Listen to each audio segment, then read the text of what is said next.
Yeah. Sports Reports is ordered. Y'all are listening to them sounds of the even kill.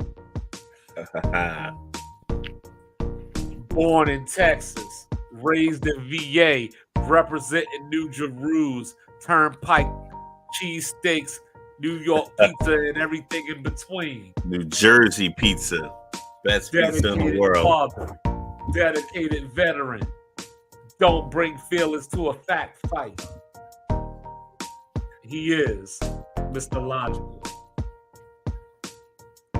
And I am your resident statistician. So unorthodox.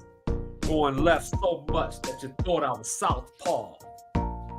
They call me 2-5. But I got issue with that. They might as well call me 100. Tonight, we got more NBA playoffs. We got NFL schedules to talk about. And of course, we're going to get it started with Get It Off My Chest. Right about now. So do me a favor. Like, subscribe, review, share, tell Granny what up. Sports Reports is ordered. It's all free. And it's all here right now. So get it off my chest. So Mr. Logical knows that if I don't care about nothing else, I care about my college football. And, you know, as a Florida State fan, all the drama going on with the ACC, you know, Florida State trying to get out, suing the ACC. They want to have court down in Florida. The ACC says no, headquarters is in North Carolina. We want to do it there.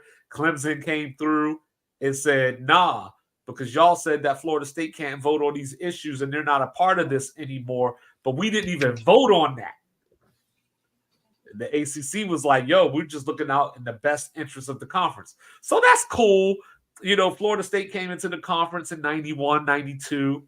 Clemson was there a little bit, you know, back in the 50s, you know, all that good stuff. But what the ACC never counted on was North Carolina raising up, spitting that Argyle over their head like a helicopter and saying that we might want out too. You know, they're down having the ACC meetings this week. The chancellor wants audits because he feels like the money ain't right. He's being lied to. So it's one thing, right? Florida State, Clemson, the football schools. Football drives the train. But North Carolina is the brand of the ACC. That basketball conference is what they were built on. So this is the difference. The SEC can look at FSU and say, we have Florida already. They could look at Clemson and say, we have South Carolina already.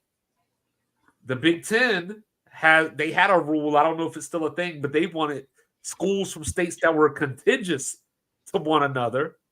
So since Penn State's in there, connected to Maryland, connected to New Jersey, so that's why Maryland and Rutgers can survive. But the SEC can look at North Carolina and say, we don't got a team from there. And even though this is about football, I'm sure Kentucky, our basketball breadwinner, would love to have a school like North Carolina in our conference. So I say all of that to say is that if the ACC in 2027 is the ACC that we see today, color me surprised. Yeah, it's not going to happen. They out of there. Everybody that wants out, it's going to be arbitrated, especially when you come to the audit. You got to open the books and you have to answer to, like, where did this 12 million go? Where did this 80 million go? What happened to this? What happened to that? There's going to be a lot of arbitration, a lot of buyouts, a lot of, you know, getting people out of their leases, so to speak, just to avoid, you know, that peek behind the curtain. So, yeah, I would expect it to be very different. Like I said, you know, I've had conversations. You talked about it. It's probably going to be either 4 major conferences with about 80 schools in it, regionally, Northwest, Northeast, South, Southwest, and they're just gonna hash it out. Those four best teams or the three best teams from each. It'll be something crazy because everyone's chasing the money to the point where you got what 18 schools in the Big 10, 16 in the Big 12. You know, the SEC doesn't put a number on theirs, but they're gonna just add whoever they want to add because people are gonna follow that money. That 70 million looks way better than 35 million. This is true. That's where we are nowadays. Yeah, follow the money, follow the hype, follow the outrage. So might get off my chest. It's not that, it's not that crazy. I'm trying to keep it simple. I'm trying to stay in the realm of positivity these days. But I'm positive that the people who are posting about Caitlin Clark's bad first game didn't give a damn about the WNBA 3 weeks ago. Oh, Let's keep it a bean. Talk about Diana Taurasi was right. I'm like, you're judging a person's totality of the career off one game. I told you she wasn't a GOAT. The conversations about her college basketball career, which was stellar. Let me know what I was going to be next year in the tournament. They won't be a 1, 2, or 3, or 13 seed. Hell, the coach done left. So you tell me where Caitlin Clark fell short. Like, she did everything she could do in the environment that she was in. She did to the best of her ability. I know there's controversy with if she's an all-time scorer or not, but whatever metrics they're following right now, she's number one at that. So we can deal with the controversy later. But for her to have one bad game in her professional career, she went from playing against 19 and 20-year-olds to playing against grown women who've been playing for their whole life and professionally for a few years. Got some notches on her, got some film study on her. Give it some time. She's going to drop 50 in one of these games. And I don't know if the same people who posted about her bad game are going to post a 50-point game. I will. Because I'm all about girl dad. My daughter plays sports. She loves basketball, softball. I'm getting her into golf this summer. I'm getting a little golf bag, got a little driver, a putter, a 7-iron, and I think like a pitching wedge in it. It says golf girl on the side of her bag. So my daughter's gonna be into sports. So like I'm with it. But in the same sense, people posting and judging her and like all these men just kind of agreeing with her. Like, come on, dog. It's one game. If you know sports, you know that you can't judge it off of one game. You can't judge someone's whole career for one game. So can we stop posting and sharing this stuff? Unless you're gonna post all the time, unless you're literally gonna get into the WNBA, don't post when someone has a bad game and say, "See, told you I was right," but you don't follow up with the good game. Don't talk about the signature shoe if you're not gonna buy at least one of the shoes. You're not gonna buy a Sabrina shoe. Asia Wilson's got a shoe coming out. I bought the shoe that she was representing the Cosmic. I bought Not that a colorway. It's not the colorway. I bought the shoe that she was representing. Like, that was being marketed as her shoe. It wasn't her signature shoe, but I went to Nike, bought it, size 12, holla at me. So just calm down. Like, I get it.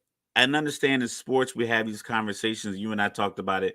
You don't have to be right to have a good sports conversation. You can be passionate about it. You can be articulate about it, but it doesn't have to be "see, told you so," because that never pans out.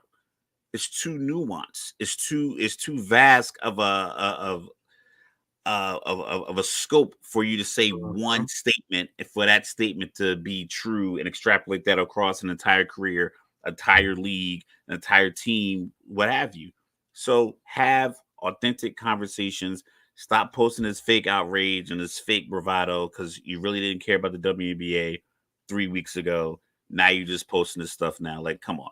Like, shout out to the people. Like, I'm not shitting on you for posting it. But like, let's get some perspective here. I mean, just get some perspective. Yeah, I just want to know, like, out. I just want to know, can we talk about Nika Mule at some point? But that's just me. You know what I mean? If y'all want to talk about Kelsey Plum, that's cool too. Yeah, we can talk about Kelsey Plum. You see that fit she came into the arena with? I did. I'm telling you, one of them one of the NBA players is gonna have that same outfit on in about a week. Hey, you're lucky. You're lucky. It's gonna be a midriff, chest high leather jump off. I guarantee you. You lucky the Clippers ain't playing because it'll be Russell Westbrook.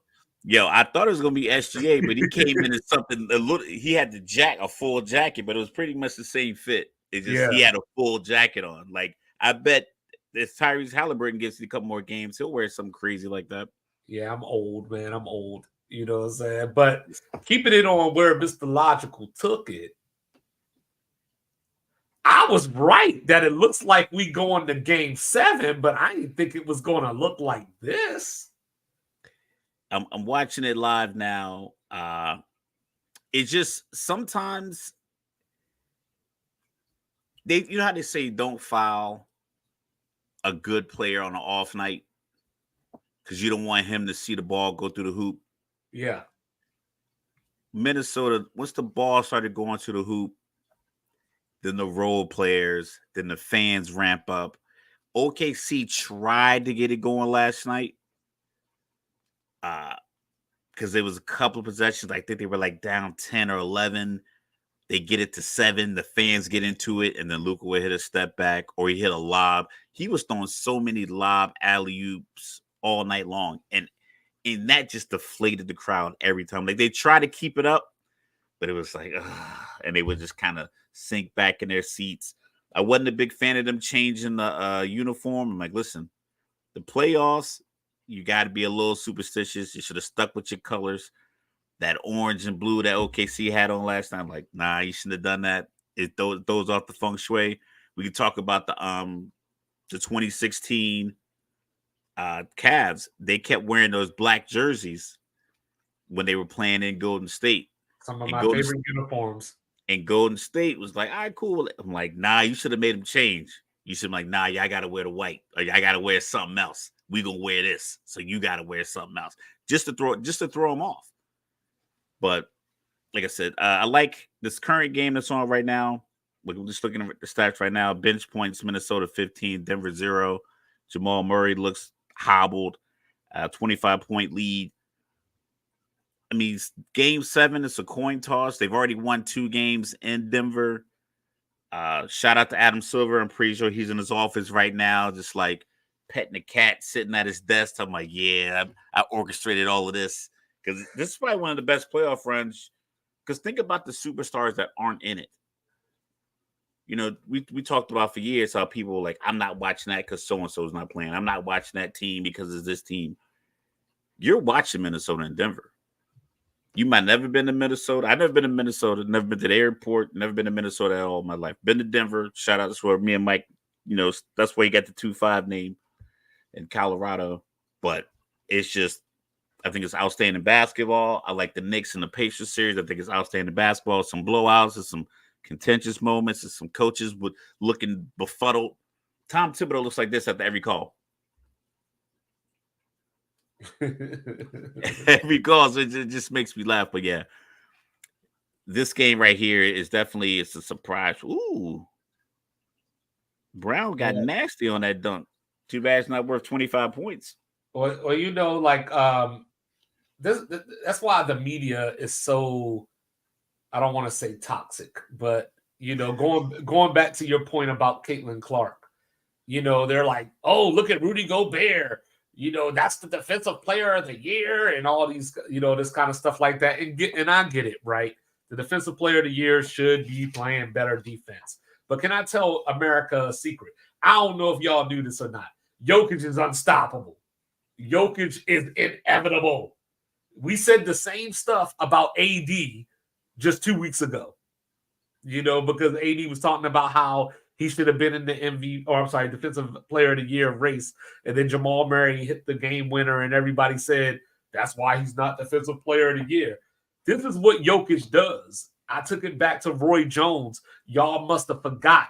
Y'all got the nerve to say that I fight nobody. I just make them look like nobody. That's what Jokic does. Obviously, tonight, like to Mr. Logical's point, Minnesota got the crowd involved early. You know, Ant got some dunks early. He had 14 in the first quarter. So they didn't let Denver get started. And Denver didn't look like a champion because, as I always say, and just like I said last week, They just keep these teams, they just pull up, shoot threes, and it's like, dude, you're only down 7 right now. Just go get a bucket. But what happened? Minnesota went on a 20-0 run. Then in the second quarter, they went on a 13-0 run because Denver started out 2 for 12 from 3. That's not what the champs are supposed to do. You leave that to these candy-ass jabronis in Boston to do that. You know what I'm saying? So hey, Boston's the only team that's already through to their conference finals. I'm just throwing it out there. Just throwing it out there, but throwing it out there. Yeah. I mean, I'm pretty sure like most teams would have beat Miami without Jimmy Butler and would have beat the Cavs without Donovan Mitchell playing. We don't need context right now. I'm just throwing out the fact. Yo, you know what's crazy? It's crazy that their run is super. I don't know. I want to say it's not competitive, but it's like it's definitely like. So that no, I won't say an asterisk, but it's like they definitely have they had a smooth path. I don't know if you saw this, but last night Donovan Mitchell got called out by the one and only Nature Boy Ric Flair. Is Ric Flair from Cleveland? No, but what Ric Flair said was, I was out there wrestling with torn rotator cuffs. I got in a plane crash and I was wrestling, and you out here hurt with a calf? And I'm like, Nature Boy, Porzingis is missing. He hasn't played since April 29th because of a calf. Yo, are they calf strains? Or are they Achilles strains? So I know with Giannis, it was the soleus, however you pronounce it, which is more of the calf, but it's all connected. So you probably have a little bit of both, but especially being the size, the height, and everything, and with the force that somebody like Giannis plays with, you can't ask him to come out there and because Giannis is one of those Russell Westbrook guys that never cheats the game, from an effort standpoint. His shots might not fall. He might miss some free throws, but he's going to give you the effort. He can't play in that condition. As far as Porzingis goes, he's a little more of a shooter, but he's also 7'3". So those injuries might impact someone of his stature just a little bit more. Because Dame had the same similar, but his was listed as an Achilles. So I guess it just depends on how it happened. Yeah, like I said, the playoffs been entertaining. I'm looking forward to Knicks Pacers tomorrow, going back to Indiana. I mean, can they get their running gun back? I mean, you keep in mind last time they were in that building, they won by 32. So, I mean, maybe it's an opportunity. I wish guys would stop looking at the refs and looking to the replay as much, but it seems like in these blowouts, no one really cares. But in these tight games, every single bump, push, slap, tug, slide, any screen that's too hard is a foul. It's like, well, that's why I was happy about last night. Not just because I picked Dallas to win the series against Oklahoma City, but Luka stopped trying to be Dwayne Wade. And what I mean by that is throwing himself on the ground, looking for bailouts, going up to the basket with no intention of making the shot at all, maybe getting, as they say, minimal contact, and acting like that's a huge one, and acting like he got shot in the kneecap. Last night he just came out and played basketball, and he showed this is what I do, because he had his Kevin Durant moment. This series should be over because they should have won the previous game. Back in Dallas with the collapse, they would have won that series in 5 games. But here we are. OKC is still alive, with a chance to win on Saturday night. So we'll see what happens from there. But back to the Knicks. So I know Thibodeau, he might not have heard me. He might not have heard 2-5. But the talk around TV and media the last couple of days was about him playing these guys all these minutes. How, even when they lost by 30, he still had Brunson and DiVincenzo out there 30-plus minutes. And here we are. They win the game by 30, and he still plays Jalen Brunson 42 minutes, still plays Josh Hart 39 minutes. And people keep saying the Knicks don't have anybody else to put in the game. Well, I wonder why. Because you're running them into the ground. What came first, the chicken or the egg? I mean, he'll figure it out. Which I still don't know the answer to that question after all these years. I don't think anyone knows. I think it's one of those arguments that we're gonna have forever, similar to some other arguments that we seem to have all the time. Chicken and the egg is the original LeBron Jordan. There you go. This transition into the new Mahomes Brady conversation. So you ready for the stat? Caitlin Clark, Diana Taurasi conversation. It's all getting crazy. I love it. I love sports. You ready for the stat? The stat of the day. Let's hear it. All right. So Knicks and Pacers, right? 3-2 series. Knicks are up 3-2. Yep. The home team has won every game in that series. Correct. Tyrese Halliburton, my guy. You know what I'm saying? At home, averaging 34.5 with 8 assists. The 3 losses in New York, 17. 13 points, 7.5 assists. How are you that different of a player? How are you 21 points different? No idea. Tuesday to Friday. Well, like you said, though, you get the crowd going at home, because remember in New York, there was a couple of games where, or in even one of the Indiana games, he came out first half on fire and then went the third quarter or whatever it was. And I guess he was trying to go back into facilitator mode and it just didn't work. So, I expect a big game from him tomorrow, but I'm wondering, big time pause worthy. I wonder if they shot their load already. If Indiana's done out in these streets because they played their little hearts out in front of their little Midwestern fans, eating on corn and just sitting around the crowd eating sunflower seeds. Getting blown out in game 5 might have helped because now that it wasn't like an emotional letdown. Like if they would have lost game, say they were up 3 or 4, a couple of minutes left, and New York runs off 6 or 7 points in a row, and they lose that game in heartbreak fashion. Sort of like game 1. Yeah, so then they got to go back home. But the last time they were at home, they won by 32 points. So I think they can rest on we got tossed. we're sitting and chilling, and now will get back. See, you only see stuff like this on Sports Reporters Order. You ain't getting this on FS1, but no, that's a great point, because I've always said, if I was a professional athlete, obviously you don't feel like this in the moment, but beat me by 25. Yo, Jokic is on the bench right now with his whole hoodies, his whole jumpsuit on, zipped all the way up.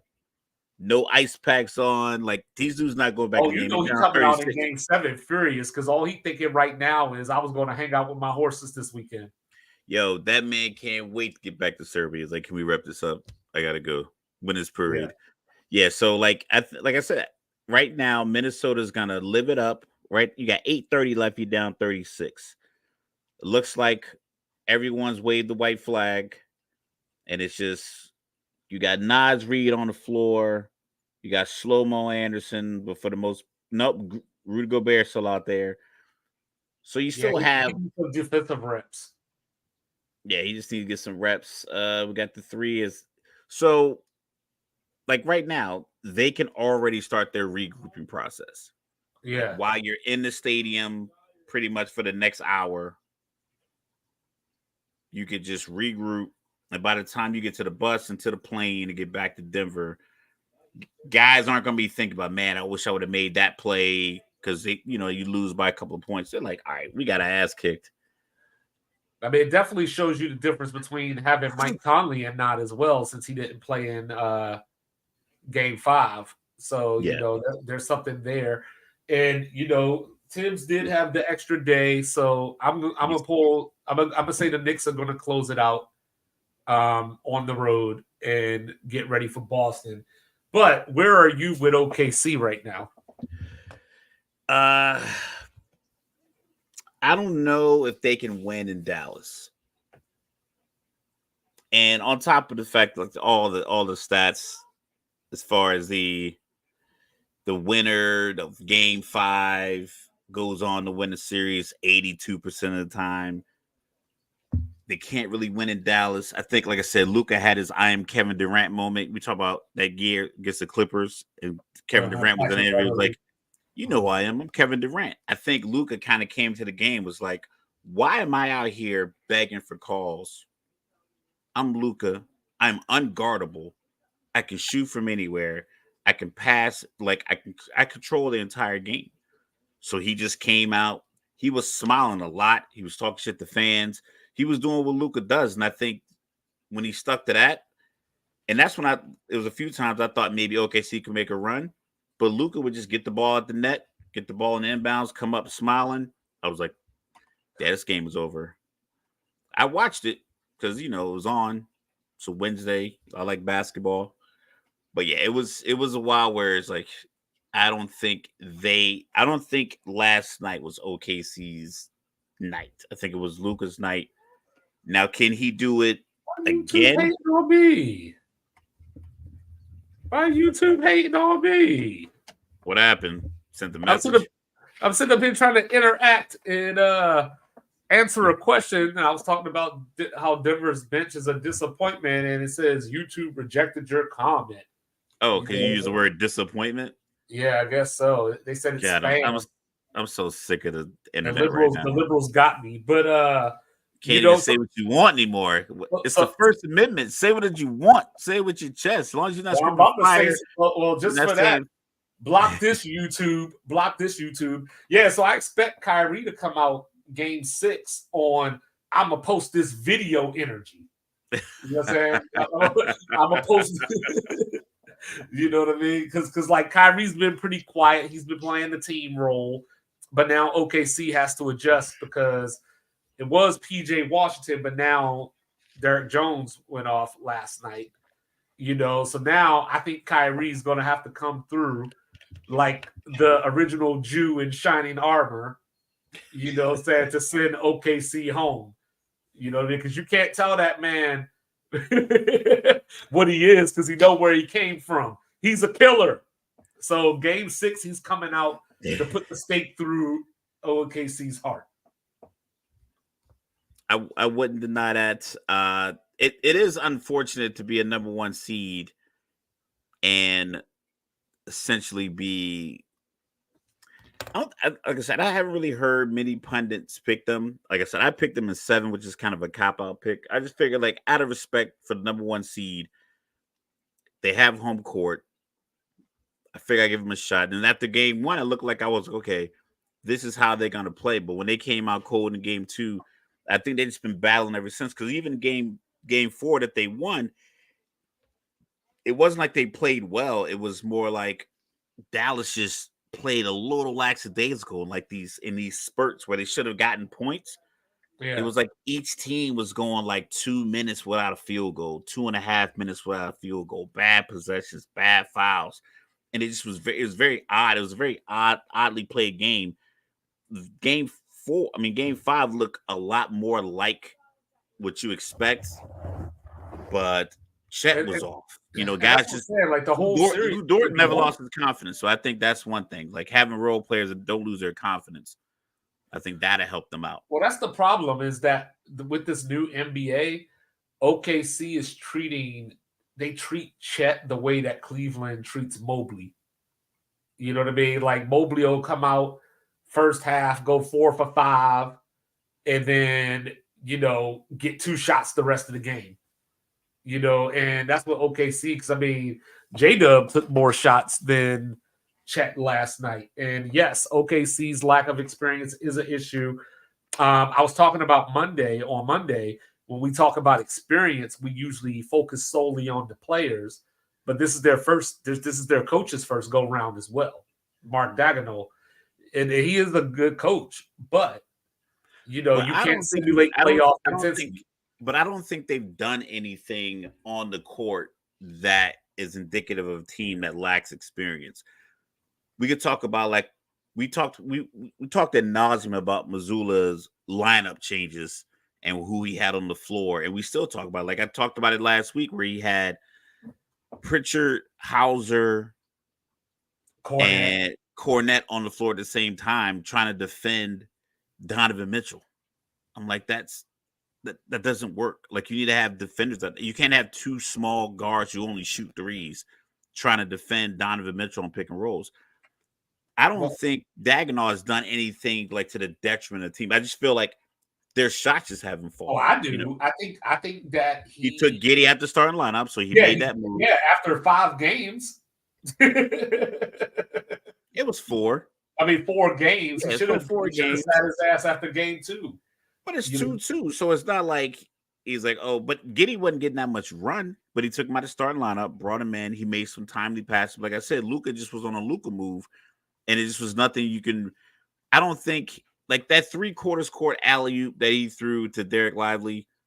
Like, they might have to look into that. Like, yo, you guys can't cheat off of Luka because he has 2 guys that all they do is run and jump and catch lobs, and Derek Jones Jr. and Derek Lively. These dudes really about to have a 50-point lead. Yo, these bench players are just firing off threes like You ever know, since they've been in the game. but I also think OKC, like we talked about, how they can't play in the half court setting. And, you normally see that with young teams. Like SGA is the only one that can really create outside of Giddy. So Giddy does give you that at least. But outside of that, SGA is the only one that can consistently score in the half court. So if OKC's not running, they're really ineffective. And this is the team that led the NBA in 3-point percentage in the regular season. And last night, for example, they shot 10 for 40. So, Yeah. at And some Dallas point, is playing them weird too. Dallas, it seems like when SGA is dribbling to the paint, I was looking, it's like everyone in Dallas is just coming to the paint. It's like, but when he kicks it out, those guys aren't hitting their shots. Game right, 1, they were hitting those threes. Isaiah Joe was hitting his threes. Jalen Williams was hitting his threes. Lou Dirt was hitting, like Chet was hitting them. Now they just seem to collapse on SGA, and he's getting a lot of tough shots. That's why he's getting a lot of free throws, because the help defense is coming from both sides. Pause. right, And it's right. just so he's getting a lot of free throws, or he'll get the step back, or if he gets there and he gets stuck, like they're trapping him at the free throw line. He has to kick it out, and it's a scramble. That's why they went 10 for 40, because a lot of those threes were contested They weren't because in rhythm. they weren't in rhythm, because it was like he's Right. trying to bail them out. Whereas Dallas plays like that. Dallas kind of plays. They wait on Luka to kind of get them the ball in certain spots, and certain guys get to certain spots. Right. So I don't think like their experience. I don't think it's been like. I don't think they've done anything wrong with their lack of experience. See what I mean? I just think that Dallas just made the adjustments, and Dallas has the better player. Like they have. I know SGA is good, but what Luka does to your team is different than what SGA does. Right. And like I said, Kyrie hasn't been looked at to score a lot, but he's been here before. So he knows when he lets the game come to him, and when Yeah. he needs to do something, he will. But for the most part, it's all about getting everybody else involved. So he's kind of taken over Luka's role as the playmaker, and Luka has become more of the Kyrie dribble, shoot. So they kind of swapped roles, and that might have thrown something that minor might have thrown OKC off because of the size difference between them. Pause. Doing the things that they're doing. So I mean, there's a lot of things at play. I'm not gonna bang on OKC. I'm gonna just say I said Dallas in 6. I still got OKC in 7. I'm All like I said, I'm not sure if they can win in Dallas, but you get a couple of these early 3-pointers to drop, it's a different game. So after the first quarter, like that seems to be the rhythm of most of these games, is like who comes out hot, because we've seen a lot of blowouts. There's been a lot of games that look like this. It's been a lot of tough games where teams have pulled it out in the last few possessions. We've seen it in the Philadelphia Knicks series. We've seen it with the Clippers Dallas series. We've seen it with OKC Dallas. So we're getting like a very broad, playing dynamic and entertainment dynamic uh, with these So, playoffs. So like I'm all about it. so I'm sticking with it. Denver in 7, Dallas in 6, and then I'm gonna call Knicks closing it out in 6 as well. Yeah, I like that. I like that. We'll go with All that. right. So Uncle O, what did the Steelers do to the NFL for the NFL to decide that this season is going to be the year that Mike Tomlin goes under 500? I thought they had a good relationship with the league. They don't have any crazy players. Now the AB's gone. I can't believe they did. Was it the 8-week stretch? Is there a Yeah. bye in there at all? No. So let's get into this real quick. So the last 8 games of the season for the Steelers: Baltimore, at Cleveland, at Cincinnati, Cleveland, at Philadelphia, at Baltimore, Kansas City, and Cincinnati. That's the final 8 games, in addition to having to travel cross country to Denver and Las Vegas. Not that those are good teams or anything like that, but the travel, they got 3 games in 10 days in one of these windows that I just mentioned. So, like, if the Steelers can get the 500 this season, or I should say, if they can go 9-8 this season, It'll be a then miracle. Tomlin's got to be coach of the year Absolutely. because I'm looking at the schedule and I'm looking at something like 6-12. You got them losing an extra game. Oh, there you go. They go lose an extra game. They go lose to the bye week too. So 10-7 at worst. I hope you're right, but you got to keep in mind getting Cleveland late. Deshaun's injury history. It's quite likely that by week 7 or 8, he's limited. Hurts a shoulder, hurts something. Because he hasn't been healthy in years. Right. And then even when he was really good in Houston, the granted ACL, that's a different kind of injury.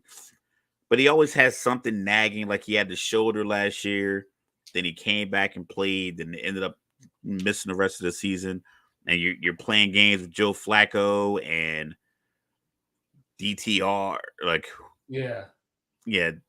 Dorian Robinson, Thompson Robinson, So I think he had like Stefanski had like 3 or 4 different starting quarterbacks last year.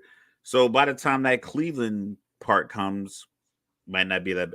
Joe Burrow hasn't been able to finish a lot of seasons healthy. He always comes in with a nagging injury or is rehabbing from another one. So by the time they play Cincinnati, maybe Cincinnati's playing Jake Browning at that point. Yeah, and with all that being said, Baltimore, Cincinnati, Kansas City,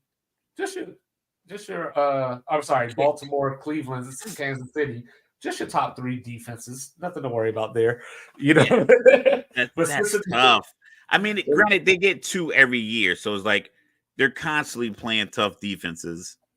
And then you got Cincinnati. Speaking of Joey's O-line, speaking of Cincinnati, they have 4 opponents that are playing them with at least 10 days rest. So that would be Kansas City, Dallas, and Pittsburgh, both times that they see Pittsburgh. Not to mention that the Kansas City game is the foulest of them all because Kansas City is going to open the season at home against Baltimore and then play Cincinnati the next Monday Night Football. So you're coming into week 2 already getting the champs off of 10 days rest. 10 days rest. So I don't know what the North did. But for some reason it didn't extend to Cleveland because Cleveland's got about a month at home. Week 7 through 10 at home, bye in week 11. So, but the thing that stood out to me about the NFL schedule outside of these individual teams is the lack of great or even good, dare I say, Monday Night Football games. Let me pull that up. Yeah, so I'll tell you the ones that I like real quick. So we got Jets at the 49ers to get us started. For some reason, the Jets got 6 games. They said the Jets owe them 1. So I guess that means the rest of us have to suffer.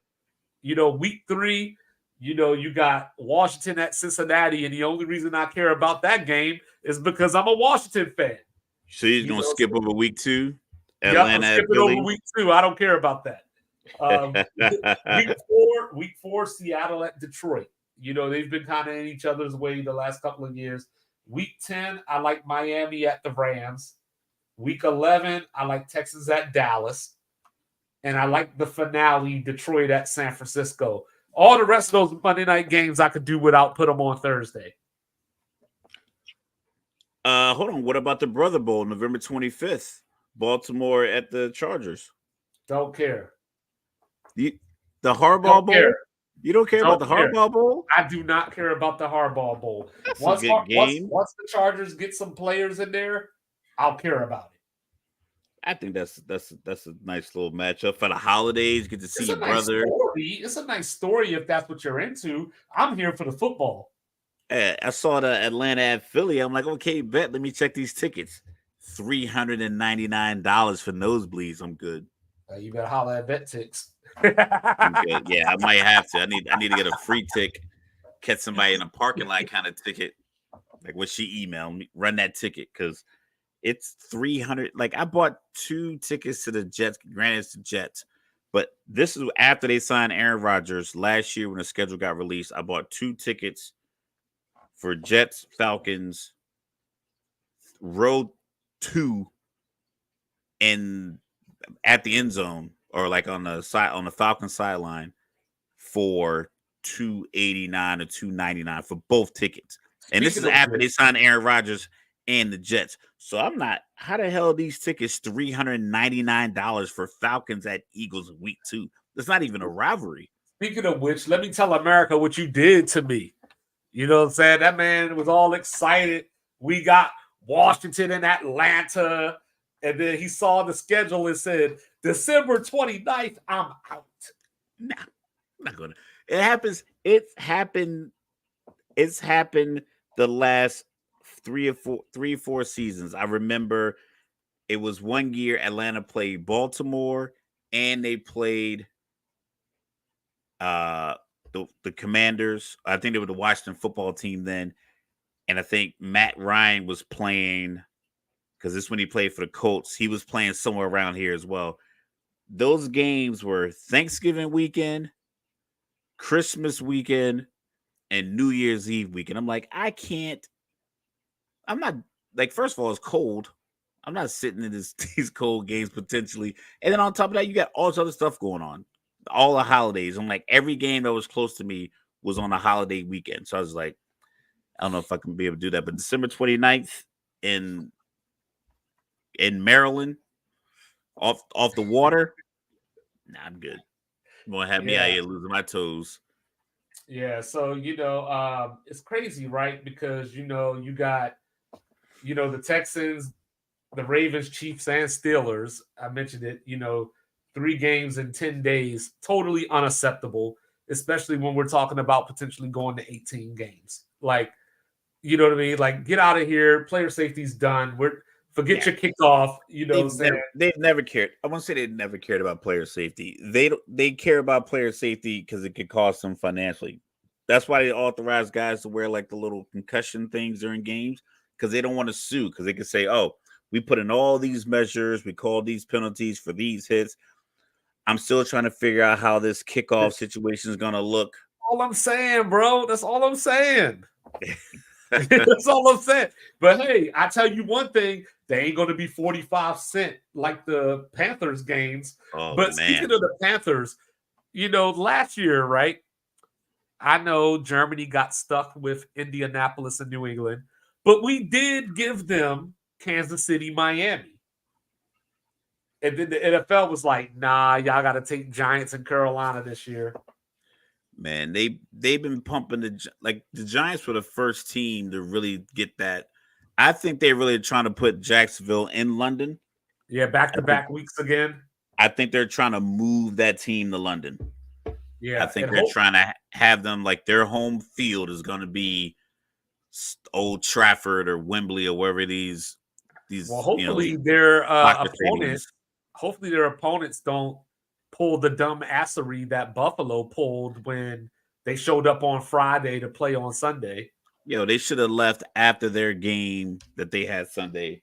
They should be like, listen, honey, I love you, but the bags are packed. I got to go to London so we can acclimate, sleep. At least, I mean, hell, even to get to see the city, get to go see another country. Like, I know it's all about football, but if you're gonna put them, you can go to London. Like, so I'm gonna fly here on Friday and play a game. I want to see something because you're not gonna be able to stay on Monday. Like, at least fly out there Tuesday. So how you feeling about this Baltimore, Kansas City to get us started? I wish it was Houston, Kansas City. I like the idea There's of no one ever.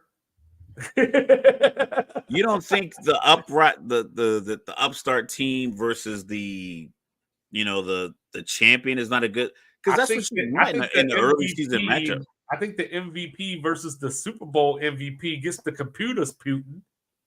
Nah, I don't think so. Because like I wanted Houston versus Kansas City. So when I saw it was Baltimore, Kansas City, it felt like a bit of a letdown. I'm gonna watch, obviously, but I would have liked to seen the young. I would like to see the young guy. Like, yo, can he come out and beat the champs? Because everyone, Houston is rising up the odds, especially after they see if these free agent signings and these trades that they made. If that meshes, if they can get Mixon and Diggs and Tank Dell and what's the other guy's name, Nico Collins, if that offense can get to rolling. And then you got your defensive pieces you add. If that gets going, then they're only going to rise in their Super Bowl odds. I would have liked to seen them match up against the Super Bowl champion because that's the story. I've always been team. Just give me the Super Bowl rematch. Especially with these two teams that we're talking about. You know what I mean? Like San Francisco and Kansas City. I think that would have been the perfect week one for me, just for 2-5.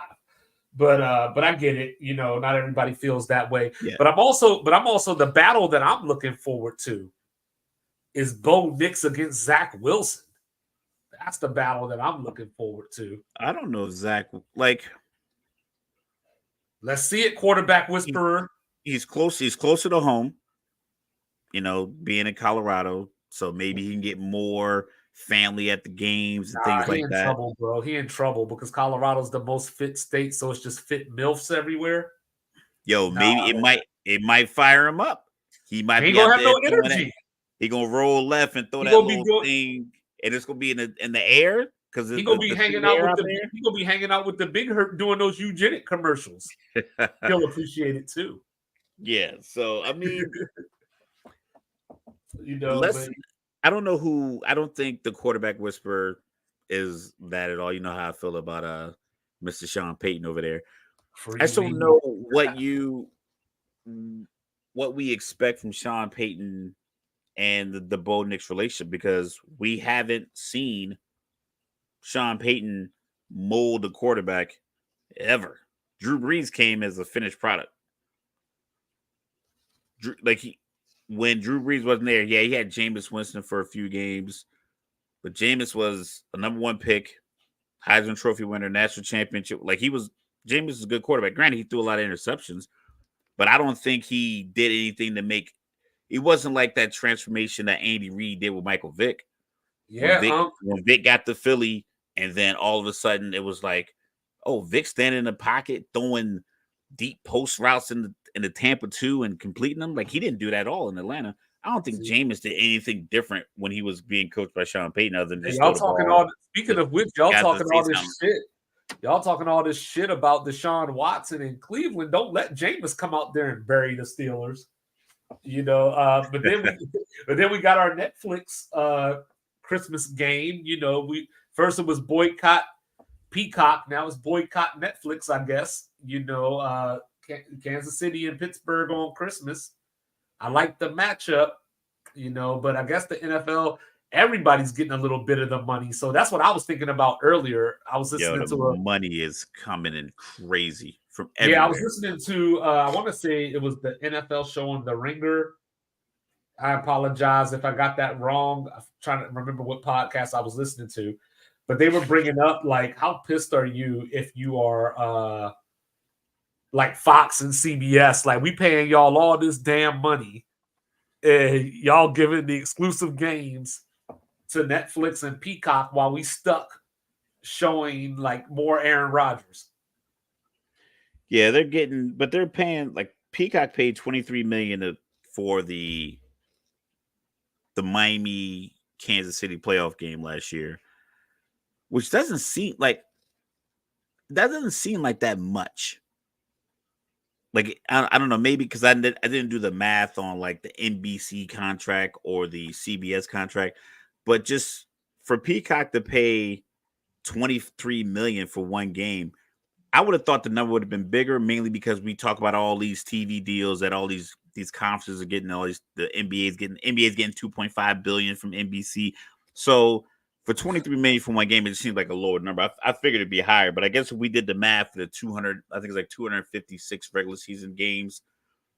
It might be more now that they added that one game. But so if you did that math across the entire contract, it's probably about that rate, or maybe a little less, and then they doubled it, saying, "Hey, let us get this one game. We'll give you 23 million versus the Yeah, 12." side note, that was almost my get it off my chest because I was like, yo, inside the NBA can't go. Oh, it's gone. Ugh. It's Ugh. gone. It's gone, and What a loss. What a loss. it's gone unless they really like that group. But if you're gonna pay 2.5 billion for it, you would probably want your own stamp on it. I don't know if you just Right. like if you bought a football team, yeah, you'll keep the coaching staff in place for 1 year, but ultimately you want to get your own people in it. And I think with NBC, they could just start off fresh when Right. they get it back. Yeah, so the Jetropolitans, The you Jets have know, like 5 primetime they games. have six. They got Starting, 6. they're tied with the 49ers and Cowboys for the most.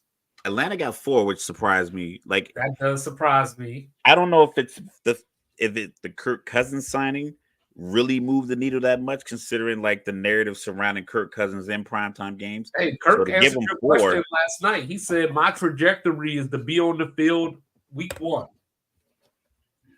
yeah, they're paying him $67 million this year. I wouldn't even show up to practice. But you not benching me? No one pays $67 million for someone to hold a clipboard. Right, right. I'm starting. He could come in out of shape. He could come in and just all he do is pit amigos in the locker room and not throw any passes, and he gonna start. Oh man, that's a good one.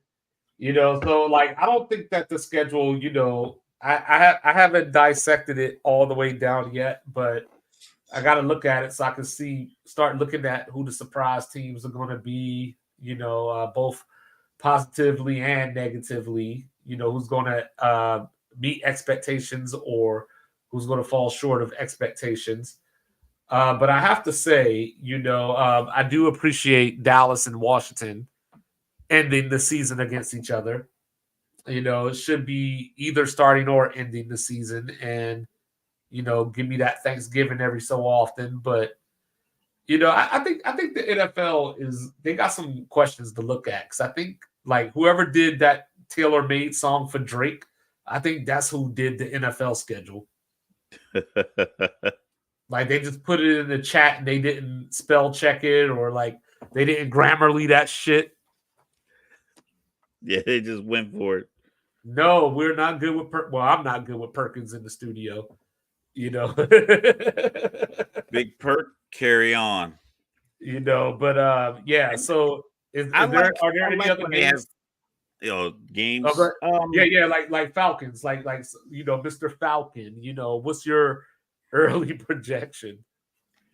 Well, they have, according to the metrics, the easiest schedule in the NFL. They have offensive weaponry. It is the complete opposite of the AFC North. I think the top 3 toughest teams is Cleveland. I think it's Cleveland, Cincinnati, Baltimore. They have the toughest schedule, but that's because they're out of conference and their in conference is pretty tough. The problem is, I think Atlanta could still start the year off 0-3, if not 0-4. I can see that possibly. And that's what that bothers me because they got the Steelers fresh out the gate, and I'll beat this drum even though I know it couldn't happen. If they were going to draft Michael Penix at 8, they should have just taken Russell Wilson for $1.2 million, drafted Penix, and have him be the bridge guy. And I would Penix. Like, I don't understand why I can see that and they couldn't. Because I work here at an Air Force base and you get paid to make a decision like that. And you completely botch it. And then you get on TV and try to rationalize it. So I think that's going to be a problem. If you lose to the Steelers, you lose to the East, it's going to be a primetime Monday night game. Kirk Cousins, the narrative. You lose. Maybe he doesn't look good. Now you got the Chiefs coming in. Another primetime game, back-to-back week. And you probably are going into each one of these games. Maybe you have an advantage at quarterback against the Steelers, but defensively you're at a disadvantage. So that's gonna wash out the quarterback advantage you have because one defense is so much better than the other. The Eagles, same thing. They have like their corners. They drafted 2 young corners. They had 2 veteran corners. There's no way that group isn't gonna be good, even if the young guys start and the old heads like, yo, if the old heads taking a stride, they'll teach these young guys how to lock down Drake London. They'll probably put one of them on Kyle Pitts. So that's just going to eliminate the passing game. Then you got the Chiefs. So you start out 0-3. Kirk Cousins 0-2 in primetime games. Week 4, we got the Saints coming in. People are going to be screaming for Penix to start. And it's just going to be problems, and it's going to be the conversation every single week. Yeah, I want to. Last year was optimistic. What you're saying is not 15-2. Oh no, not 15-2. That was blasphemous last year anyway. But like this year, definitely. Like I said, I don't understand. Like I said, the main thing is I don't understand the quarterback move because I think every division game is going to be a toss up. So they could potentially go 3-3 in division. Not beating the Cowboys. Then they got the whole AFC. I don't know. It's setting up to be another 7-10 year where it should be. It could have easily been. I'm gonna say easy.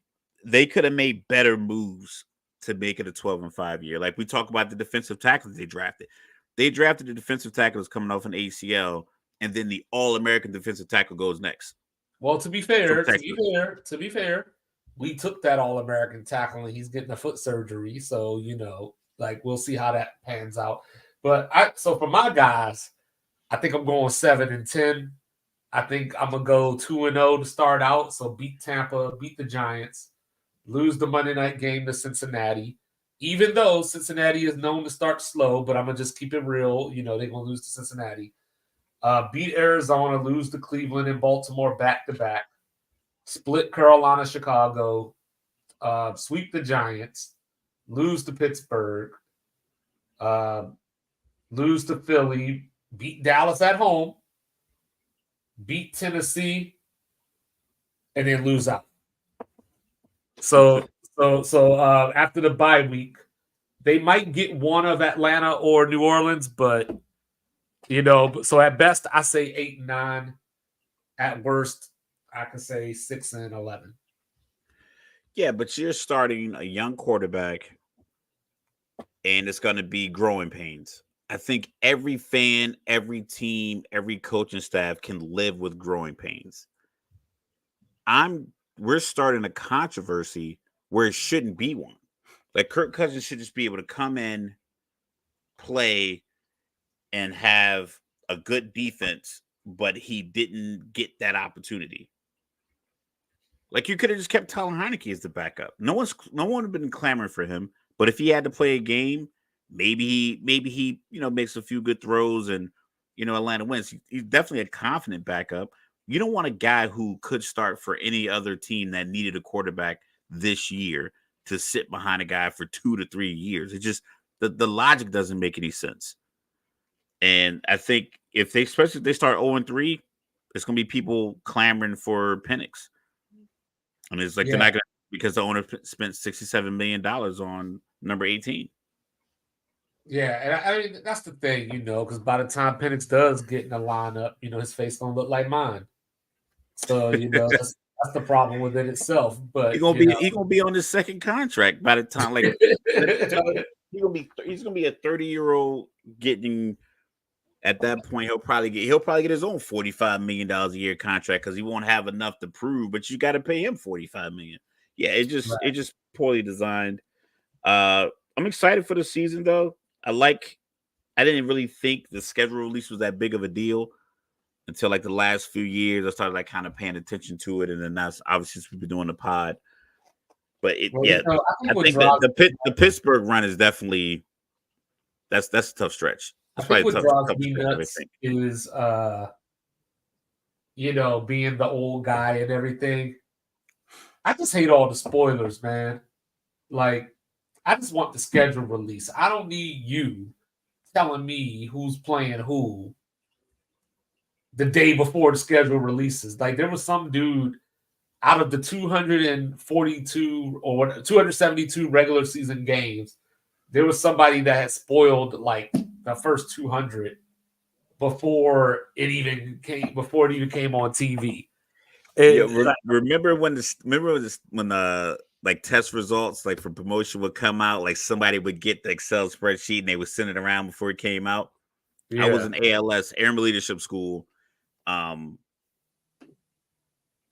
gets respect, yeah, but the problem is you're not gonna play him and pay another guy $67 million.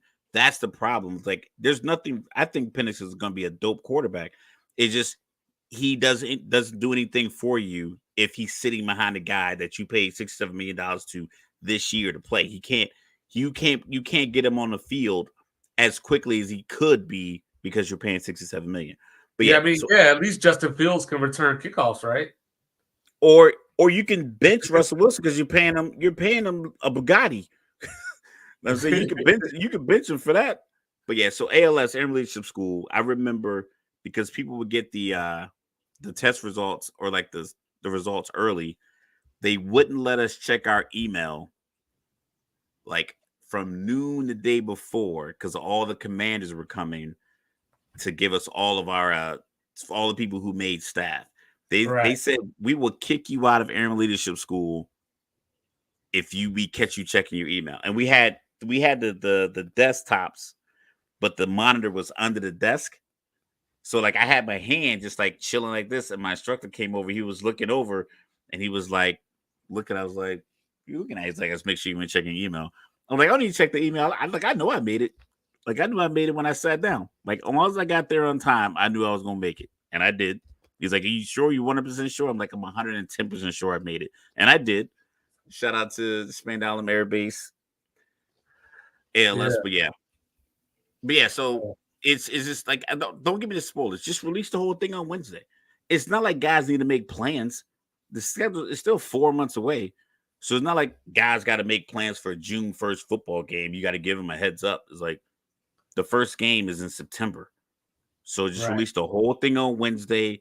Don't send it to any media outlets before Wednesday morning because they can figure it out. Get it to them 5 a.m. Wednesday morning. They can have their 9 new 1 o'clock show. It doesn't take that much for these guys to put their show together. See, this is the thing, though, Mike. This is the thing, though. As washed as you think Russ is, all he got to do is be better than Kenny Pickett. All he got to do is be better than Mason Rudolph. All he got to do is be better than Trubisky. I don't think he's washed. I think he had a really good year last year. I just think that Sean Payton treated him as if he expected him to throw for 40 touchdowns. Like, yo, dog, your offense is not that dynamic. That's what like Sean Payton. And I think Sean Payton set it up from the beginning. He set the narrative. He set the tone. Because if you look at the numbers, Russell Wilson's numbers were the same as CJ Stroud. Granted, CJ Stroud is young, but he did not have a terrible season. They gave up 70 points in a football game, not on Madden. Like in real life. Real life, you gave up 70 points in a football game.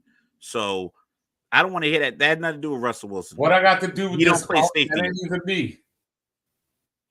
But yeah, like as far as if the O line is better, I don't know. But if they're not, then as Mr. Logical always says, Russ just needs to throw the ball and not hold on to it. Yeah, don't hold on to the ball. Like, That's you most have O to be lines aware. get ranked that way. Yeah, the O line. I don't think they rank how hard the guys hit with their hands and block. They rank based off how effective are you running the ball and do you give up sacks.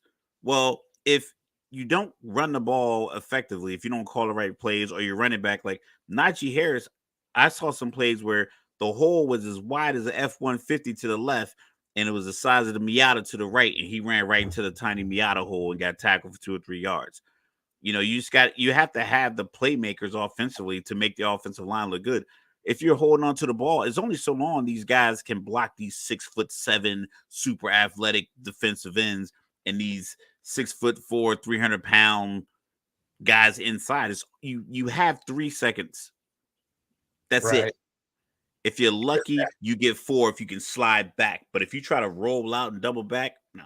4 seconds is an eternity back there. Get the ball out. I don't know what Pittsburgh did in the wide receiver game. I don't know if they got a guy that they can get the ball underneath. I don't know if they're just going to use Fryermuth, but I just feel like What up, Dave? Yeah. yeah, I feel like Russell Wilson got a bad rap last year because Sean Payton came in and he let his check. He thought his check was commensurate with his talent and his skill set, and really just commensurate with his ego. And it was going to be proved this year when he's going to have to bench Bo Nix and start Zach Wilson, or start Zach Wilson and then bench him for Bo Nix. And then people are going to really see, like, oh, Sean Payton is just Mike McCarthy with more ego. Ooh. Ooh. Tell him I said that. Ooh. Tell him I said that. Roman Wilson, so I like that pickup for the Steelers. But I just think that we're at a point where the North is just so tough that with that last 8-game stretch that Pittsburgh has, it doesn't matter if it's Justin Fields, it doesn't matter if it's Russell Wilson, it don't matter if Moses came out of the Red Sea. Like, they're going 3-5 at best in that stretch. And, I don't know if they're good enough on the front side, because there's going to take a game or two for Russ to adjust to Russ and for Russ to adjust. So like I said, if Pittsburgh goes 9-8 this year, but they have the luxury of being able to be like, all right, well, we're paying. I think Justin's getting. They didn't pick up his options, so I think he's getting on his rookie deal. So he's probably getting like 20 million. Yeah. So he's probably getting 20. So you're getting 22 million to the quarterback position, and you can start either one of them and be better than Kenny Pickett. Yeah. So like that's the position that Pittsburgh is in right now. Like I said, certain teams are just in position of where optimism is a realistic energy in their building. I don't think everybody's in that position. I don't think New Orleans is in that position. I think it's kind of do or die for Derek Carr, Dennis Allen with their coaching staff. I think they're on a hot seat. I think Carolina with the temperament of their owner, that's could be tumultuous right there, because it wouldn't surprise me if he fired this guy that he just hired this year. Well, like when he walked in there, took the hat off that dude's head, I'm like, yo, you're a psychopath. You have a dungeon. It wouldn't shock me if he fired people. If you think about Denver, like I said, I'm a beat Sean Payton up all year long. They're paying him reportedly. I've never seen any facts, but like reportedly, he's getting like $20 million a year.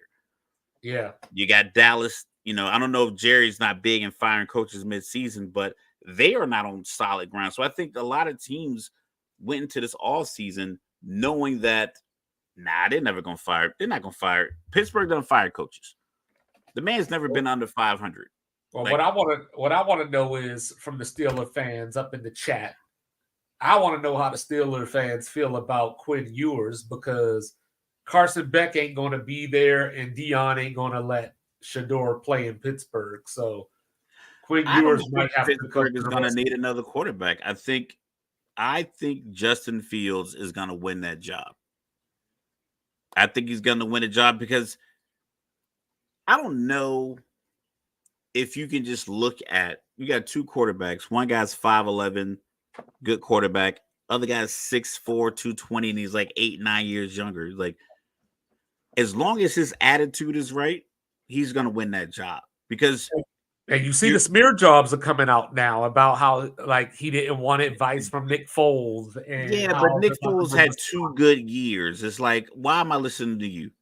Yeah, he had a nice one. He had the 27 touchdown, 2 pick year. But for the most part, everybody who signed Nick Foles to a contract, Jacksonville is still pissed. St. Louis is still pissed. Goddamn Kansas City is everybody that gave him money is still pissed off him because he didn't do anything outside of Philly. Shout out to Carson Wentz for getting him that far. And then the having the defense, Michael Bennett, all those guys, like really. But yeah, so I think Justin Fields can win that job, and trash. I think they can go forward with Justin Fields and feel optimistic. Like I said, Washington is good to go. I think New England with Drake May, if they can sit Drake May and have him learn from a professional like Jacoby Brissett, get his footwork together, whatever. All like I said, everything is going to come out. I remember the first person that said anything negative about Drake May was Merrill Hodge, and he said it with such animosity, like he had a beef with him. He was like, Drake May's the kind of player that gets a coach fired. I'm like, damn, dog, it's February. Like he didn't say anything, and then like so.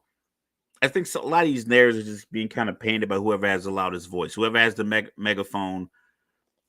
So like I said, it's gonna be a lot. It's gonna be a lot of growing pains for teams. But like I said, if you're Houston, you capitalize on your young quarterback on the rookie deal. You made some moves. Uh, it says he could play. You don't want to learn. Fields is a good quarterback.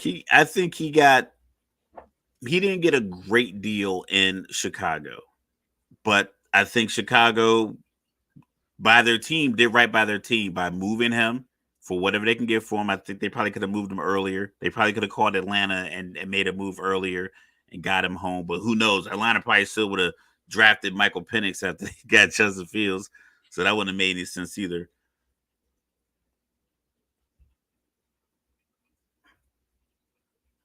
Both black Fields could throw better than Cordell. Typing too fast. Dallas, But Mike, slow down, slow down. no, I think that Fields. I don't know who's going to win the starting job initially, but I do think Fields will be playing before I'd say week 11. Fields will be playing. I'm gonna say probably even earlier than that, especially with the it's gonna be the same conundrum that Atlanta has, where you're not gonna have early season success and you have two quarterbacks. I think Pittsburgh could potentially be in that same realm, but they are not beholden to stay with Russell Wilson because they're only paying him 1.2 million. Denver is paying him 37. It's like he's still gonna get his money. He could be a good backup. I think he'll be a good backup, a good voice for Fields. I think Fields would listen to him, contrary to the reports about Nick Foles. But they can make that decision quicker because they're not financially tied to either player, and one player is physically more gifted than the other. So it's not like you're benching like the way they benched Russell Wilson for Jarrett Stidham. Right. Jarrett Stidham is nowhere near NFL starting caliber quarterback, whereas Justin Fields is, and he's bigger, stronger, faster than Russell. So I think even benching Russell, you still get an upgrade with Fields.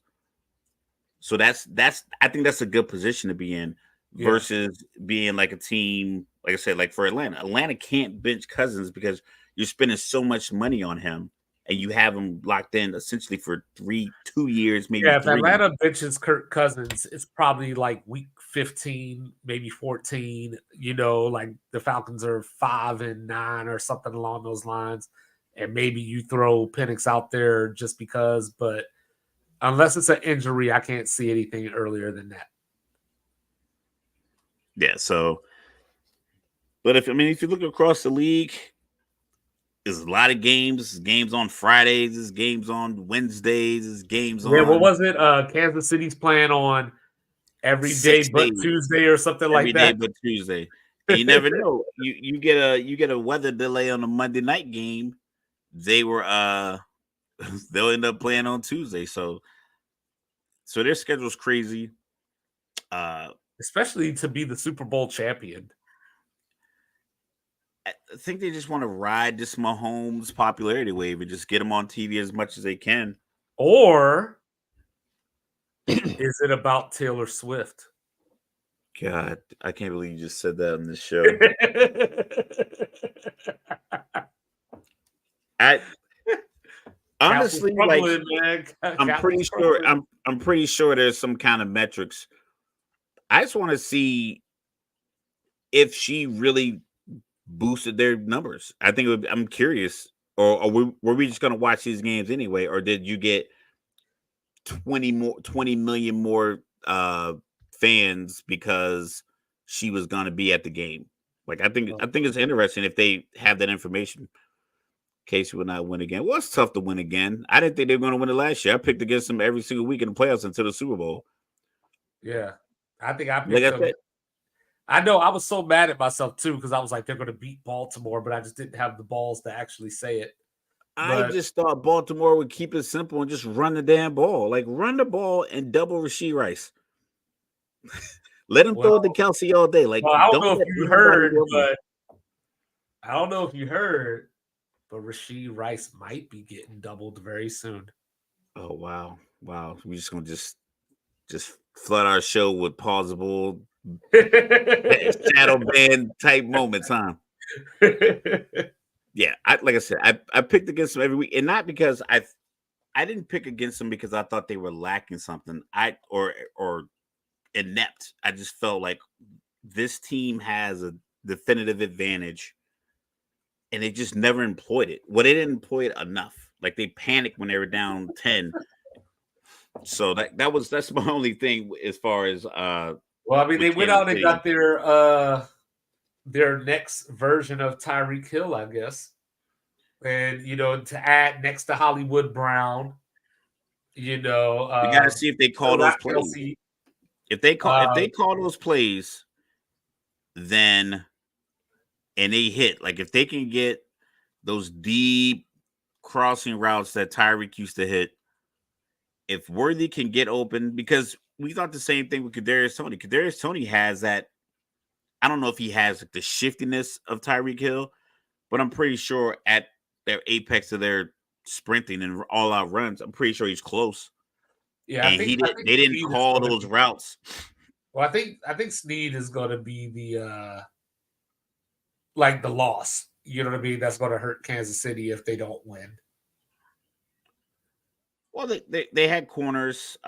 Who's number 6? I keep forgetting his name. He got injured late in the season last year. So like I said, I think the defense is fine. They play very tough up front.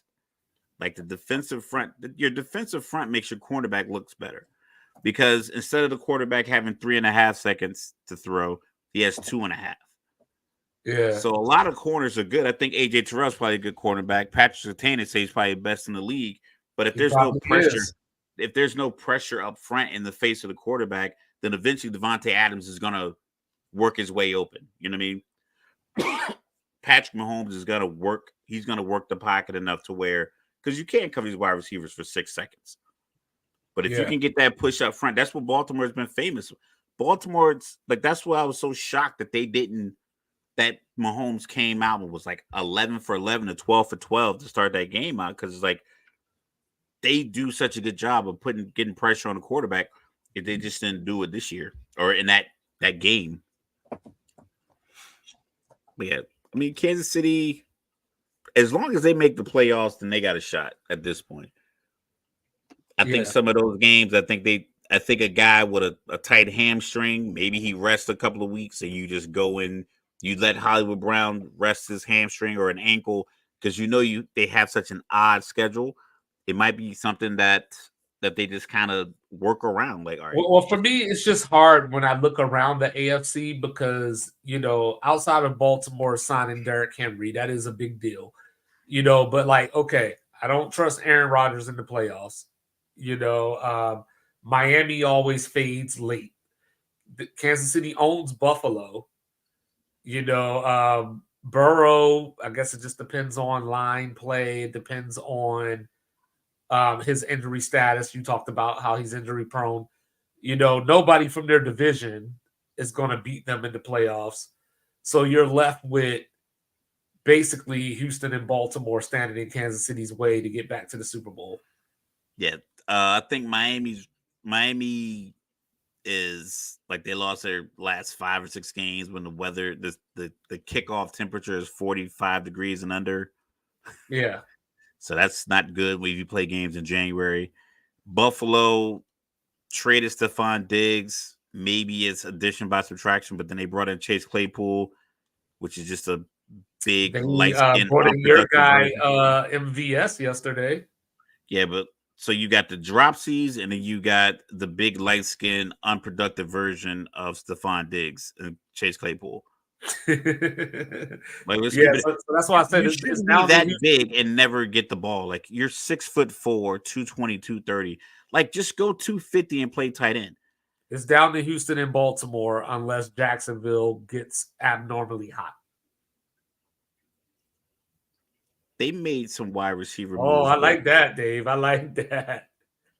Chase Kirstpool. Yeah. He might be in a situation where he might not make it to the season. He might Yeah. be one of those guys that get cut because it's just, like I said, when he went to Chicago, I thought, okay, bet you can be the second option. You could put Mooney back in the slot, and then you could just be the jump ball guy, just the big body guy, red zone I target. said Houston. I said Houston or Baltimore. That's the last hope to stop Kansas City from getting to the Super Bowl. But then in the NFC, obviously San Francisco got to the Super Bowl last year. You got Detroit that was a half away. We'll see what Jordan Love can do in year 2. You got the Rams are always going to be tough. McVay is always going to have a game plan. Philly has the talent. We got to see if they can put it together mentally. Dallas, they got the quarterback. Can the rest of the team follow his lead? So San Francisco's road is probably a little harder than Kansas to City's as get far back as, to the Super yeah, Bowl. to get back to the And Super I don't know how happy. I don't know if happiness is a requirement to be a good football team, but like I think it kind of factors in the cohesion.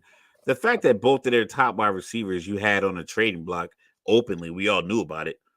Even John Lynch admitted it. He was like, "Yeah, we're past that now." So that's definitely and like something like, "Yo, so you don't want to pay me, but you're ready to trade me, and you couldn't trade me. Now you want me to come back here and play my heart out."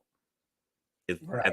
I think that could be tough. You got to settle some of this stuff. Like teams need to get out of their own way. Like I was talking about this at work this morning. It's like I think sometimes we sit here and we see that these GMs are in position and these coaches, and we think they got there because of their intellectual attributes.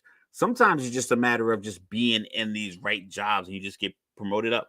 There's no way that I'm going into a football season after I lose the Super Bowl and I put both of my wide receivers on a trading block. It's known, and I have a quarterback that's relies heavily on getting the ball to those two guys quickly, and I don't pay one of them, but I put them up both on the trading block, and then I don't make it. Just doesn't seem like you're going to be able to just to convince them, hey, we're playing for the greater good. I'm like, no, we also play to get paid. We also play for respect, and if you're willing to trade me but not pay me, and then you didn't get a good enough deal that you felt was respectful for my talent, but you still don't want to pay me, like how you expect me just to go? Because Brock Purdy's going to get paid. We all know it. The conversation already been had. Like the owner has already said he expects to pay Brock Purdy. It's like that's a good problem to have when you have to pay a really good quarterback. So everyone in the locker room knows, Brandon Ayuk knows, Debo Samuel knows, this guy's gonna get a bag, and you are willing to trade me versus pay me. Mm-hmm. That's gonna be tough because in those games where you need that final drive or you need a guy, you need someone to make a tough contested catch. Does he get alligator arms? Or does he not run hard? Or, they go down 2 touchdowns. Do guys say, you know what, my hamstrings tighten up? I mean, these people are human, and you're treating them like commodities, and they get upset if they act like it. Mm-hmm. Yep. So yeah, I do think that Kansas City's schedule may hurt them during the regular season, as far as getting home field advantage or something along those lines. But once the playoffs start, it's basically until further notice. So until somebody beats Kansas City, what you want me to do? that team had no business winning the Super Bowl last year. Not even a Like, little bit. said no business winning the Super Bowl last year. You know what I mean? But when you have the best doing it, you got Brett the Hitman Hart out there, the best there was, the best there is, and the best there ever will be out there. It just kind of happens that way. But as the season goes on, though, we'll see what Baltimore does. They did lose Gus Edwards, so we'll see what they have behind Derrick Henry, because he is coming up on 30 if he's not already. So, I don't know if this year is going to be the decline, but I brought it up. I got to bring it up one more time. He finished second to Christian McCaffrey in rushing this year, which sounds awesome until you take out the fact that Christian McCaffrey had 8 more carries, but 290 more yards. So, Yeah, but you got to also factor in Will Levis played so many of those games, and it's like it's 8 dudes in the box. Remember, Adrian Peterson was running with 8 men in the box all the time. Right. Still ran for 296 yards. Still NFL record with Christian Ponder at quarterback and Tavarius Jackson. So watch your mouth. Watch your mouth. Oh, little Florida State guy. I remember when he got drafted. I was like, how? I know. I was saying the same thing. Yeah. Yeah. Their window they're utilizing their Him and EJ Manuel. I don't know how either one of them got drafted. Yeah. So they said the AFC, there's going to be a surprise. We talk about every year now with 14 teams making the playoffs. The teams going worse to first in division. I believe we go around. The Jets were definitely worse in the AFC East. They haven't getting their quarterback back, regardless how you feel about Aaron Rodgers and his, being eccentric, so forth and so on. He is a top quarterback in the league. Granted, he hasn't thrown for 300 yards in 23 games, but I'm pretty sure he'll get an opportunity. So they have an opportunity to go worse to first. Believe Carolina does not, because they gave it too much draft capital. So if they, I think they get their first round pick next year. So hopefully Bryce Young can do something this year. Let's see what the Saints finished last, right? Nah, Carolina. Oh, I'm sorry, Carolina. Yeah. Never mind. Carolina, Atlanta, Saints, and then Tampa Bay won it. That's right. So who went last in the AFC South? Tennessee. They have an opportunity to win the division because a lot of it's a toss up. So if nothing else, they made moves. Yeah, they made moves. They have a reason to feel optimistic. Yeah, like they lost Derrick Henry, but they brought in Ridley, they brought in Snead, brought in Pollard. Yeah, they brought in Pollard. So to go along with Tajay Spears, and I love Tajay Spears. So like they're moving in the right direction. When you look at the AFC West, like it's Kansas City until further notice. The Broncos, nothing left to say. Yeah, we don't know that actually. We don't know that actually. Be on the lookout. Speaking of NFC which, East hasn't had a repeat division winner in a long time. You remember that year when Pittsburgh? You remember that year when Pittsburgh was the worst 11-0 team in NFL history? Guess who took care of that? Guess who took care of that? So you got that. I think that Arizona doesn't have a chance to go from worst to first. That's really it. I guess technically Cincinnati finished last. You know, Yeah. but I still think they're missing stuff. You know, yeah. So basically, the Jets, maybe the Titans. I doubt it though, but Yeah. Jets, Titans. We'll throw that's Cardinals in there because unless we want to I'm, say, unless you want to be bold and say that the Bears got a chance. I think they do because I think Dan Campbell will go for 2 to go up 9 or some silly shit like that instead of just kicking a extra point going up 8. Like I think he'll do something like, we're up 7. Let's go for 2 and Let's go go up for these 9. kneecaps. Yeah, so we're up 2 possessions with 2 minutes left, and You know, Jared and maybe Goff just got paid. Jared Goff got paid. Caleb Williams, he has the targets. We want to know if he could play on schedule. We don't know because USC he seemed to be running for his life a lot, but he was making a lot of very accurate throws. Yeah. So we'll see, and they seem to love him in the building already. I think he seems to love being the Bears quarterback. He seems to really kind of Yeah, he already told the punter don't expect to be on the field much feel this that year. much. Yeah, so I like it, and like I said, I like how they matched his talent with their moves. Like I think because we all knew they were going to get the number 1 pick because Carolina was terrible for so long. I Right. like how they bolstered the defense last year with some trades, and then they went out and made like moves offensively, knowing that we're bringing in a young quarterback. You know, he went out and got a Dunze, you know, so you ready for this one, Mr. Logical? Let's hear it. I'm not even gonna say anything. I'm just gonna put it on the screen and I'm gonna let you react. Ready? Yeah. 3, 2. God. Come on, Mike. Johnny Football. We all knew that Johnny Manziel was out there winging it. He was partying all the time. He was his off the field antics led to him not being a success on the field, and he said it in many interviews. I don't think Caleb Williams is that same person because the coaches would get that vibe from him. They wouldn't talk so positively about him because remember, like last year with Jordan Love before he started, Matt LaFleur wasn't saying much. It was a lot of like mum's the word kind of conversations. But these guys are flat out. They're interviewing Caleb. He's talking. He's on different podcasts. You can see it's a different level of maturity. And listen, you can knock him for his confidence, but Thomas Edward Patrick Brady Jr. walked into Robert Kraft's office when he wasn't even a starter and said, "I'm the best decision your organization's ever made."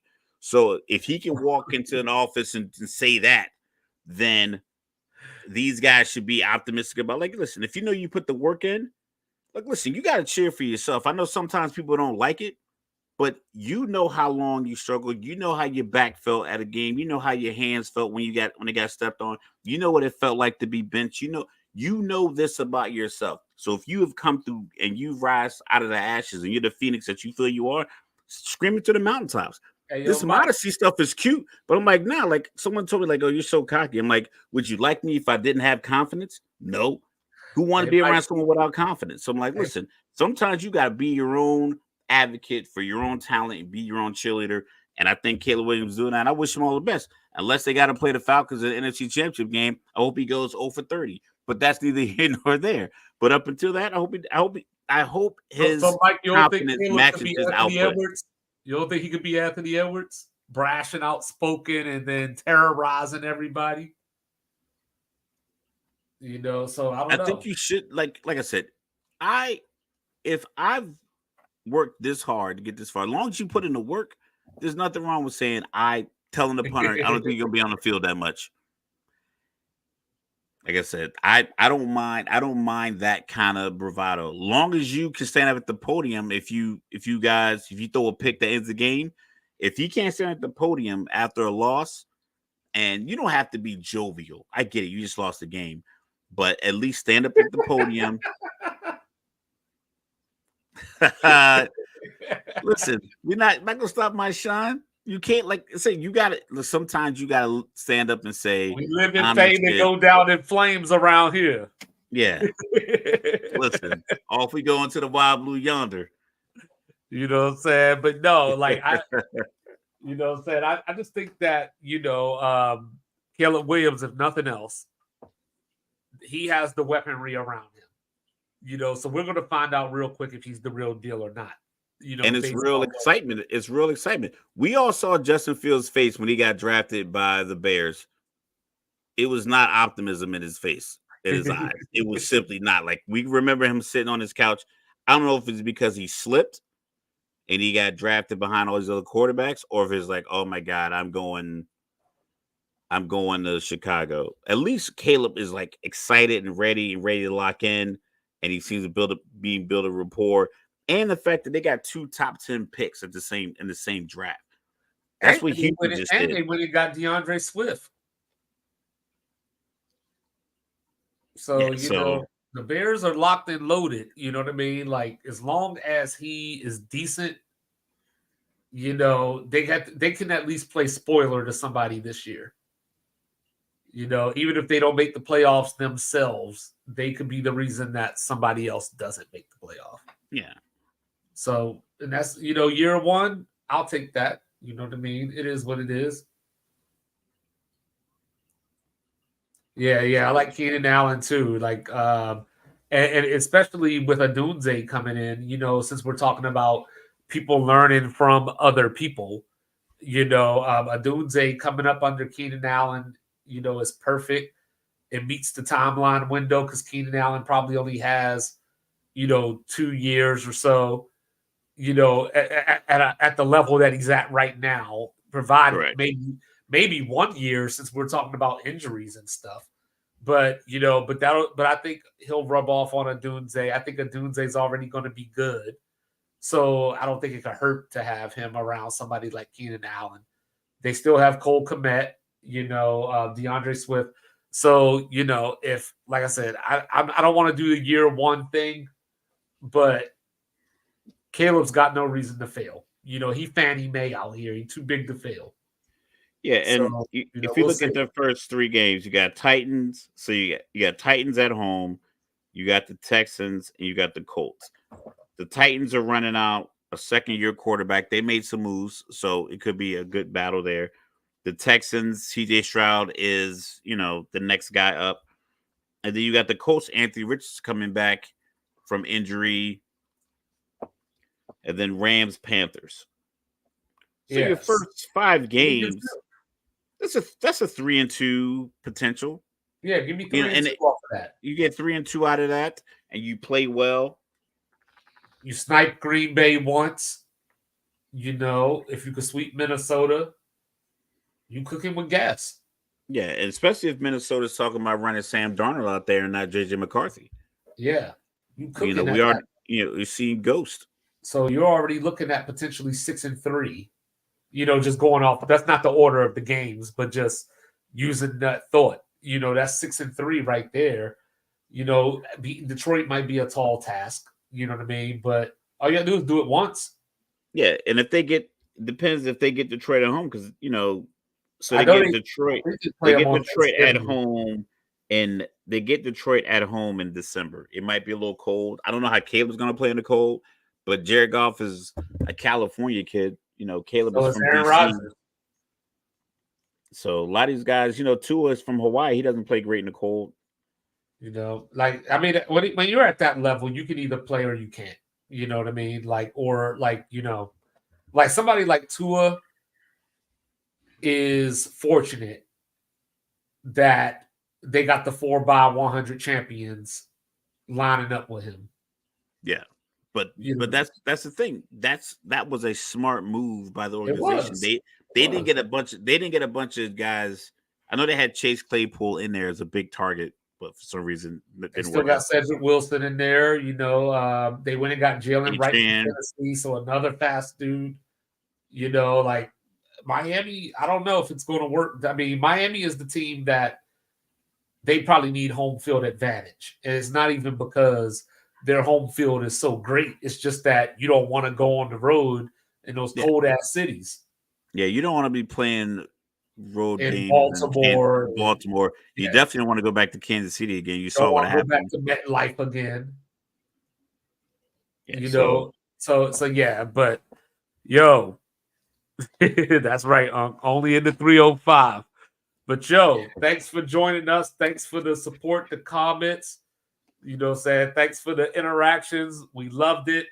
Sports Reports is ordered. Like, review, subscribe everywhere you get your podcast. We even got a little bit for Granny. You know what I'm saying? We here for everybody. We'll be back absolutely. on Monday, after some game sevens. Hopefully, we know we got at least one. Go Nuggets. And then we'll see what else happens from there. So he is the even killed. Don't bring feelings to a fact fight, Mr. Don't do it. Logical. I am the unorthodox. Enjoy Tyson Fury and Alexander Usyk this week. I don't know who knew about that fight and who didn't know about it, but I found out about it again because of Tyson Fury's dad headbutting people. But we love y'all. We be back. You know what I'm saying? Have a good weekend, America. See you in a few days. Peace. Stop hating on Paul Pierce, Peace.